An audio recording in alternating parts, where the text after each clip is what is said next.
Good morning, Rhys. Morning, Chris. It's How are very good to you? have you along. No, thank you for letting me do have the opportunity. We've been looking forward to this, so I'll leave it to you. Okay, thank you very much. Well, good morning, everybody. It's nice to have a chance to chat to you all. My name is Rhys Prosser. I'm the guy in the wheelchair who comes occasionally with Steph Prosser, who's the secretary to the PCC. You might know her more than me, but I'm ordained as well. I worked in Sight Diocese and Lincoln Diocese before I was retired on grounds of ill health a few years ago. Anyway, I've got a little story for you, which is, I think, says something about these few days after Christmas. It's a story about a vicar. Well, it would be, wouldn't it, really? And he's got a new crib for the church, a new crib. It's his special, real big project he had since he arrived. He wanted to get rid of the old crib, which was getting a bit battered and a bit season worn, and he wanted to get this new crib, and he managed to get it through the PCC, as vicars do, with all kinds of, making sure people were on his side. And he bought it, and here it was in church. And he went into church to lock up a few days after Christmas. And he went over to his pride and joy and switched the light on so he could have one more look at it before he went to bed. And there they were, the shepherds, looking absolutely fine in their new paints and new clothes and everything, looked fine with them, with their lambs. And there were the oxen surrounding the Rowley family, eating their hay. And there was Mary and Joseph looking lovingly into the manger.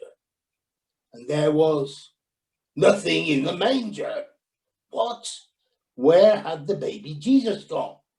He was beside himself with anxiety and worry. He hoped it hadn't been stolen or broken. So he ran up and down the church, looking under the pews, looking under the altar cloth, looking everywhere he could think of, into the pulpit, along the lectern, and there was no sign of the baby Jesus anywhere. What would he do? The PCC would have him nailed to the floor for this, for wasting their money and having their baby Jesus stolen. So what would he do? He stood in front of the altar, and then he heard a sound coming from outside. It's always coming from the piece of hard ground by the vestry, and it was a sound like this: brum, brum, brum, brum. Oh, you nearly fell out then, Jesus. Brum, brum, brum.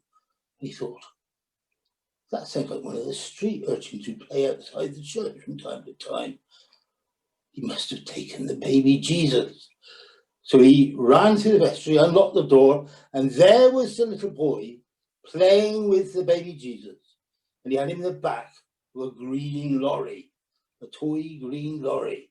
And he was pushing him around and going, brum, brum, brum, brum, brum, brum, brum, brum, brum. And then the vicar stopped him and said, "What are you doing, child?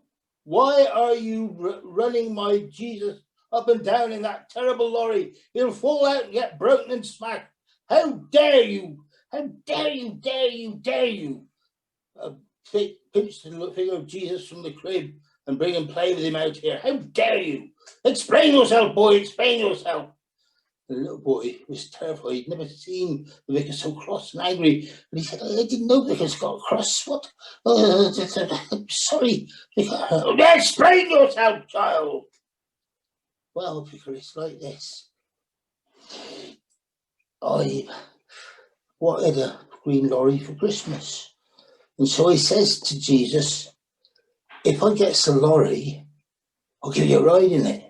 So here I am, giving the baby Jesus a ride, just as I promised I would." Are you?" said the vicar, a little bit chastened. "Well, you should have asked me first, because I didn't know where he'd gone, but I suppose in those circumstances I'll have to just take Jesus, put him back in his crib, in his manger, and you better go home. Okay, boy?" Yes, vicar, and yes, vicar, I'll go. Bye-bye, Jesus." And off he went to go home.